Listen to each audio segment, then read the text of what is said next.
I bring you greetings, and I want to know how you're doing because I'm doing better than good out here. Today, I want to speak on something I titled You Need to Be Intentional About Your Intention. I have a question for you out there. What is the meaning of your life? I want you to answer me. I want you to be honest with yourself. What are you doing for a living? And what are you living to do? What are you doing for a living? And what are you living to do? Now, I want you to realize that what you're doing for a living might not be what you're living to do. Because what you're living to do is your purpose, and that's superior. Your purpose is your calling. It is superior to your career. Your career is what you get paid for, you get compensated for. But most times you don't get satisfaction in your career. You get just that compensation. But if your career is your calling, then that's it. Yeah, fine. You're on the right track. But when your career is not your calling, when your career is not your purpose, then you struggle. Because at the end of the day, you're just getting compensated for the time you spent and not having that satisfaction that this is what you want to do. So I want to ask you a question again. What are you doing for a living? And what are you living to do? And one of the ways you can answer this question is, on a Monday morning, how excited are you going to work in the morning, on a Monday morning? Coach Andy. How excited are you? How incisive are you? How much excitement is in you when you remember that Monday morning? There's a usual phrase, thank God it's Friday. Come on, people. Are you among those that say, thank God it's Friday? If you are, then you need to question what you're doing at the moment. I want you to realize that God has helped us with that choice of knowing your purpose in life. And when you define your purpose in life, then you realize why you're here. Okay, you're not just a product of a biological catastrophe or accident. No. You're not here as an accident. You're not here as a coincidence. No. You are here for a purpose. And that mandate is to fulfill that purpose. To live full so you can die empty. To rob the symmetry of your genius. To rob the symmetry of your potential.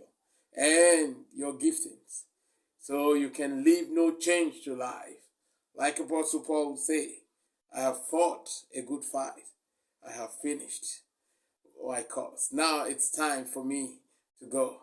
Now I want you to realize that one thing that made sense to him was the goal, was the mark. It said, I have not considered myself to have apprehended, neither have I attained. But one thing I do, forgetting the past, I press on.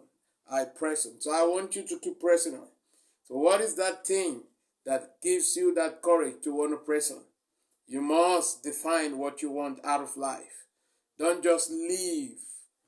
Don't just exist. No. You need to live someday. But you need to leave something behind. It's called legacy.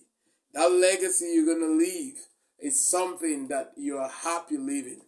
So it's not just about what you're living for them, but what you're living inside of them. That matters a lot. Come on, parent. I'm telling you now. It's not about what you live for them, but what you're living inside of them. It's not about what's happening for you or what happened to you, but what's happening in you that matters most. It's not about what's happening for you or what has happened to you, but it's more about what's happening in you. Live in the now. Come on, people. Live in the now.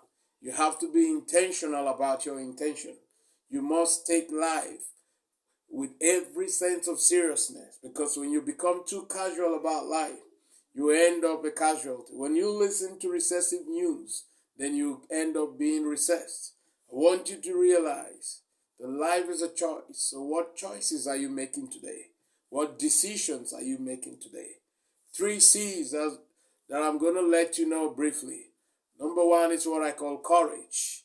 having that will to go all out, knowing that it's possible, knowing that it's possible that you can do it despite all the odds. It's not about denying the situation, but defying the situation. No one could have made it to the shore, like Charles Catherine would say. No one would have made it to the shore if he had jumped from the ship while the storm was raging.